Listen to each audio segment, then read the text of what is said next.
me autodefinía muy débil. O sea, yo decía, yo no puedo. Pero ni siquiera alcanzaba como a hacer un tiempo en que yo pensara derechamente, no sé qué, era como una inquietud, era derechamente un anhelo. Y salgo absolutamente reforzada. Y dándome cuenta que había tenido un camino previo a eso, en el que busqué hartas respuestas de qué hacer con mi vida, de qué es la vida. Sean todas bienvenidas al podcast de Yasna Recabal. Yo soy Yasna, psicóloga y mentora de mujeres que están haciendo una reinvención en su vida, que quieren conectar con su confianza y especialmente si quieres reconectar con tu propósito de vida. ¿Qué vas a encontrar acá? En este primer episodio, un pedacito de mi historia y el propósito de este podcast. Y en los siguientes episodios vamos a tener siempre una conversación sobre cómo seguir creciendo, cuáles son las terapias, ejercicios y herramientas que me han servido a mí, a mis amigas y a colegas en su camino de desarrollo personal, y vamos a poder conocer historias también de transformación, de cambio, de sanación. Gracias por escuchar.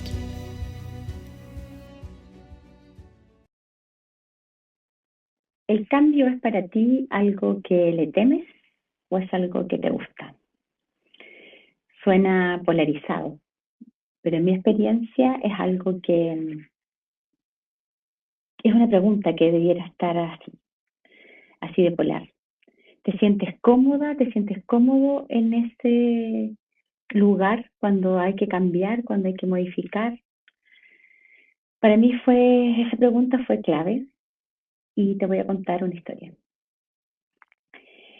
Hace varios años yo escuché una narración de una experiencia de un ingeniero que de mediana edad, de cerca de 40 años, había estudiado ingeniería X y se había casado, tenía hijos y que estaba todo bien en su vida hasta que comenzó a sentir que la vida que llevaba no era la que le gustaba. No le era feliz del todo con esa vida. Y luego decidió venderlo todo, dejarlo todo, cambiarlo todo. No dejó a sus hijos ni a su esposa, pero sí cambió todo, cambió su estilo de vida y decidió salirse del trabajo en que estaba, trabajar en un banco, y se dedicó a la pintura. Esta historia a mí me llegó a través de una amiga, de una persona que me lo contó hace muchos años, y yo me acuerdo que al escuchar eso, ya había escuchado otras historias de cambio, pero al escuchar esa historia yo dije, ese nivel de cambio, ese nivel de transformación, es algo que a mí me atrae, es algo que a mí me hace sentir atraída, era algo que yo sentía que me hubiese gustado vivir, pero no era algo que necesariamente me fascinaba, sino que yo admiraba esa condición de valentía para hacer eso. Esa primera sensación de estar alucinada por la valentía fue transformándose de a poquito en una sensación como también de envidia, como, oh, qué ganas de ser así, de la envidia buena que le dicen, no sé si eso existe, de pensar que ganas de ser así, como, y que yo, por contraste, yo me decía, yo no soy así, de valiente, así de arrojada. Bueno, en fin, de la envidia pasé a la curiosidad, era como, ¿y yo podría hacerlo? Después pasé al deseo. En algún momento me vi deseando ser así, queriendo ser así. Fue loco porque fue como un bichito, como una semillita que se fue transformando de a poquito, como bien en silencio, bien, bien escondida también, bien escondida, sí. Del deseo pasé al anhelo y del anhelo a sentir un poco de fuerza, así como esa fuerza que te impulsa a pensar qué pasaría así y cómo lo haría y qué haría. Cuando uno piensa, o más bien sueña, eh, no durmiendo, como sueño lúcido, imaginando. Descubrí que admiraba a las personas que hacían cambios radicales o que hacían cambios inesperados para ellas. Me descubrí también buscando información, preguntando. Y me pasó que a ratos me autodefinía muy débil. O sea, yo decía, yo no puedo, jamás sería así de fuerte, yo me siento más bien débil, vulnerable, como incapaz de sostener un cambio así. También me asumía como llena de trabas, de altas responsabilidades. Entonces, cuando hace la curiosidad me abrumaba, o el deseo más bien me abrumaba, justamente pasaba eso, me sentía apretada. No, no, no, yo decía, no, esto no es para mí, es otro tipo de gente. Que ganas de ser así, pero yo no soy así. Y cerca del año 2016, yo seguía trabajando para una institución de justicia. En ese año yo llevaba ya 13 años en esa institución. Y tenía, mi hija grande tenía como 6 años y el pequeño tenía 3. Cuento eso porque es relevante. Cuando uno tiene hijos pequeños, quienes son madres saben que cuando uno tiene hijos pequeños, la sensación de vulnerabilidad es más alta, es decir, uno se siente muy responsable, son los niños pequeños, los menores de 18 años requieren harta energía, más bien los menores de, de 10. Y bueno, tenía hijos chicos. Y yo los miraba, recuerdo haberlos mirado todas las mañanas, o no todas, pero algunas mañanas, al despertarlos para ir al colegio, y algo dentro de mí se apretaba. Era como, yo sabía que, como siempre, yo los iba a despedir en la mañana y, y los iba a ver después de las 7 de la tarde. Y que justamente me iban a quedar cerca de 2 horas para disfrutarlo. Pero no siempre era así. Las tareas de madres, por lo menos que yo tenía, era llegar y ver tareas y hablar un poco con ellos, pero había que hacer más cosas, preparar cosas para el otro día, arreglar mochilas, etcétera.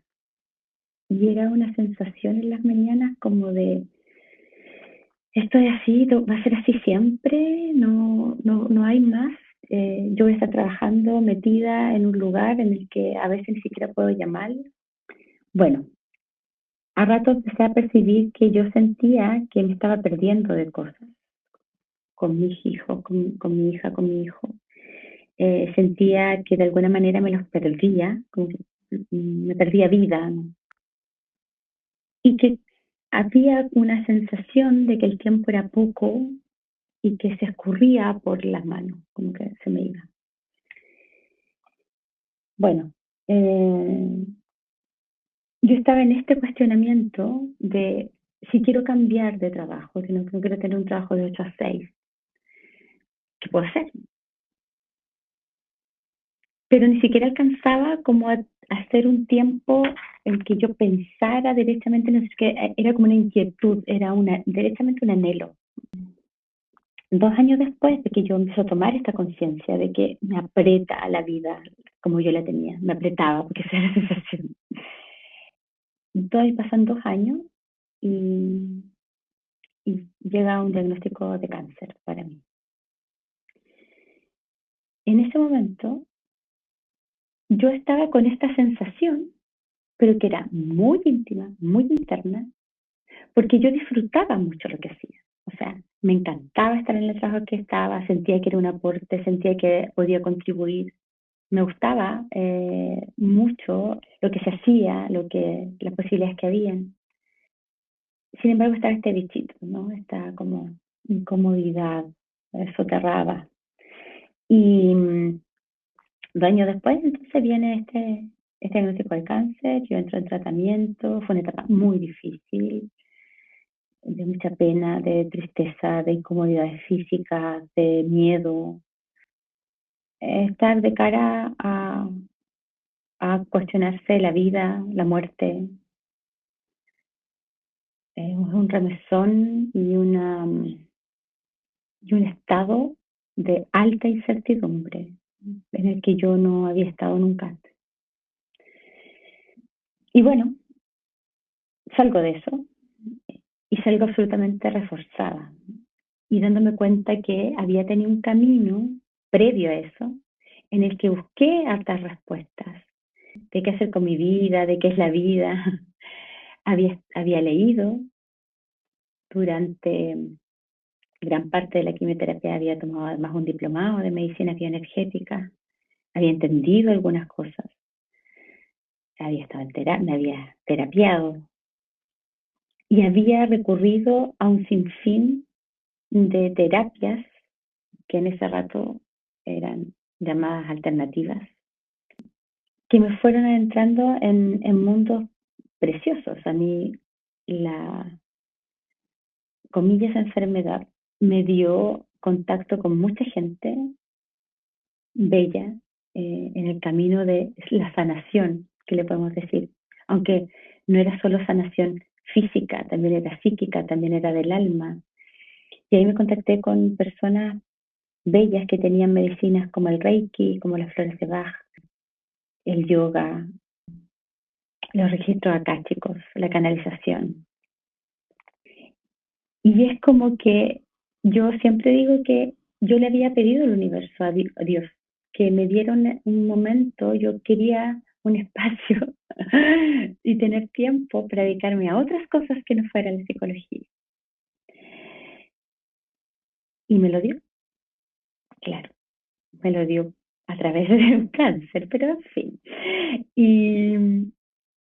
Y tuve tiempo de leer lo que no había leído, tuve tiempo de hacer, de probar muchas cosas que no había podido, y fue maravilloso. Ese lado de la enfermedad, comillas, digo comillas porque en realidad, después de conocer la medicina germánica, mm, bueno, no sé si se puede llamar enfermedad, pero por lo menos esta ausencia de salud. Y todas esas medicinas, todas esas personas con las que yo me contacté, fueron poniendo un poquitito en mí de certezas, que se fueron como cuajando, como cayendo en algo más tangible una vez que yo ya estoy un poco mejor del tratamiento y viene la época en que tengo que volver a trabajar. Y tengo que porque estoy contratada, ¿no? Y, y tengo que volver a trabajar. Y una parte de mí ansía muchísimo volver a trabajar, eh, ver a mis compañeras, a mis compañeras, volver a estar con casos, con todo lo que hacía. Pero cuando empiezo a hacer ese ejercicio de la vuelta, comienza mi cuerpo a reaccionar. O sea, yo me empiezo a dar cuenta, porque estoy mucho más consciente de mí, que hay apretones de guata, que me siento contraída, cada vez más me siento alucinada por poder hacer otras cosas desde la psicología, pero directamente en la clínica. Y me empiezo a dar cuenta también que hay miradas nuevas de las enfermedades, miradas nuevas de lo que puede ser una profesión. Y todo lo que yo había leído antes de enfermarme y mientras estaba, comillas, enferma y mientras estaba en tratamiento, me empieza como yo digo, como a mostrárseme como alternativas que a mí me gustaban esas líneas, quería seguir teniendo tiempo para leer, para estudiar. Y entonces volver al trabajo se hizo difícil, muy difícil.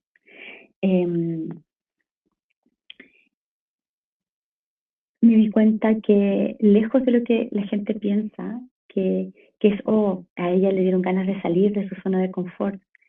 No, porque me di cuenta que volver a trabajar no era mi zona de confort. Iba a estar en disconfort, iba a estar en confort económico, pero no, eso no me lograba enganchar. Cuando yo decía, sí, el trabajo que yo tengo en esta institución me da muy buen dinero, no alcanzaba a motivarme, a completarme, a hacerme feliz para yo volver. Y siendo muy consciente de mí, yo decía, necesito dar un espacio a que una persona que esté más ilusionada, más motivada, trabaje ahí. Y además yo quiero estar en un lugar donde al abrir los ojos en la mañana yo diga, quiero ir. Lo único que quiero es ir a trabajar ahí. Y eso no me pasa. Insisto, yo aprendí mucho en ese lugar, en esa institución de justicia. Sentí que aporté mucho, que las personas que están ahí hacen un trabajo maravilloso. Pero de alguna manera me desenganché de ese lugar. Y bueno, existió en mí una lucha importante, interna, que duró un tiempo, en que luchaba con ese deseo, luchaba con esa ilusión. Era como, no, esos diálogos internos de, pero no es para tanto, a lo mejor se te va a pasar, pero mira todos los otros beneficios de volver a trabajar. Oh, no puedo explicar la tensión interna en la que estaba. Y ya cuando ya empecé a tomar la decisión de irme, y empezó a parecer como algo que pulsaba más fuerte, yo me ponía en la posición de volver, que era que físicamente no podía, me sentía mal, me dolía la guata, me sentía débil, era, no sé, un aviso físico muy, muy potente. Y bueno, y llegó el momento de la decisión, que yo lo recuerdo, tuve que escribir una carta y firmarla. Creo que lloré toda una mañana. Así como desde que comencé a hacer la carta a las 9 de la mañana hasta, no sé, como las 2 que recuerdo que la firmé, yo creo que lloré toda la mañana, o sea, de corrido. Se me pasaba rato y volví a llorar. Y era desde el desgarro del desapego, pero también de saber de que no tenía alternativa. Era una certeza, se convirtió, esa lucha interna después se convirtió en una certeza que yo sentí todo el rato que me sobrepasaba, no podía. Y lloraba de pena, lloraba de emoción, lloraba de alegría, pero también lloraba de nostalgia, bueno, no sé, eran muchas emociones vueltas. Mucho de lo que me sostuvo fue lo que aprendí a sostenerme a mí misma, aprendí a confiar. Y, de todas las líneas que yo pude tener apoyo, desde la terapia, desde la, la capacidad de proveerme a mí misma espacios de crecimiento. Yo siento que fue una prueba de autosostén súper relevante. También estaba, por supuesto, el sostén de mi familia, y especialmente de mi marido, que en una conversa muy difícil fue, quiero hacer esto, no sé cómo solucionarlo, me pasa esto cuando quiero volver a trabajar, y él lo vio, o sea, él vio mi proceso interno y su respuesta siempre fue, haz lo que tengas que hacer, yo voy a estar aquí. Hemos podido con tantas cosas, ¿cómo no vamos a poder con esto? Con esta decisión, no sin miedo, no sin dudas, sin incertidumbre, pero sí con la certeza de que era lo que tenía que hacer. No había más. Es como, me es difícil explicarlo, la verdad. Cada vez que lo cuento me vuelvo a dar cuenta que una parte de mí fue muy fuerte, pero esa fortaleza yo la descubrí ahí, como haciendo. Bueno, y también sentí mucho que también es un trabajo bien bonito que hice con una persona que trabaja en terapias que se llaman del corazón, que aprendí también a conectar con mi corazón, con lo que mi corazón pulsaba. Entonces, ese aprendizaje también me sostuvo mucho, como, como estar conectada, no solo la intuición, es también conectada con el anhelo. Y bueno, una vez que tomé la decisión, me fui con todo, es como me volqué a mí a sostenerme. Estudié, me hice apoyar por mentoras, invertí dinero en mi preparación y, y me volví a conectar con el área clínica, con la psicología clínica. Yo en mis comienzos, yo estudié psicología y cuando salí me dediqué a dos áreas, me dediqué al área infantil y me dediqué al área de trabajo con mujeres en violencia, en el área clínica, hasta entrar a la institución de, de justicia y volví a la clínica. Y ahí apareció mucha gente hermosa, mucha gente generosa cuando yo estaba fuera de ese trabajo, que me compartió su experiencia y que además yo aprendí, y más que aprender a seguir haciendo lo que sabía, fue, fue como enredarme, como ponerme en un camino que yo iba a decidir, yo iba a diseñar mi trabajo. En algún momento yo posteaba en mis redes una frase que me encantó, que no me acuerdo dónde la he leído después varias veces, pero que es, te tengo una mala noticia, vas a tener que partir de cero. Y te tengo una buena noticia, vas a partir de cero. Para mí todo el rato fue, es una buena noticia, voy a partir de cero. Voy a hacer el trabajo que sueño. Fue importante para mí en este camino tener dos amigas y colegas, Sandra y Dori, con las que diseñamos un camino juntas en el área clínica para apoyar a otras mujeres. Ahí creamos tribu terapéutica y para mí fue como darle forma de esto que yo llamo el camino del desear, crear, accionar y confiar para poder materializar lo que quería. Fue genial. Y desde ese camino seguí estudiando, seguí preparándome y decidí tomar el camino de justamente mentorear a otras mujeres para que pudieran hacer este camino de transformación personal y profesional unido, combinado. Hacer ese camino que yo hice intuitivamente, sostenida por el universo, por Dios, que pude hacerlo, ese camino de la reconexión con la confianza. Me di cuenta que yo había hecho un camino no planeado por mí conscientemente, pero en el que pude conectar con mi propósito y poder plasmarlo en un trabajo concreto y específico. Y que para mí entonces se convertía en un camino de compartir lo que yo había hecho conmigo. A mí me hubiese encantado tener una mentora como yo cuando yo estaba en ese agobio de tomar decisiones.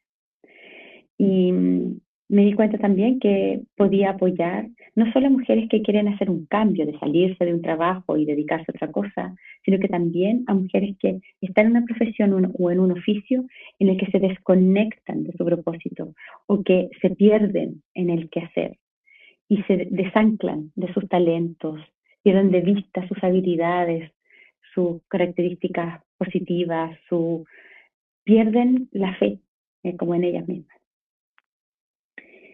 Así que eso se trata. Este camino mío, yo lo he diseñado para compartirlo, y lo diseñé en formato de mentoría para compartirlos con otras mujeres, y también ahora en formato de podcast.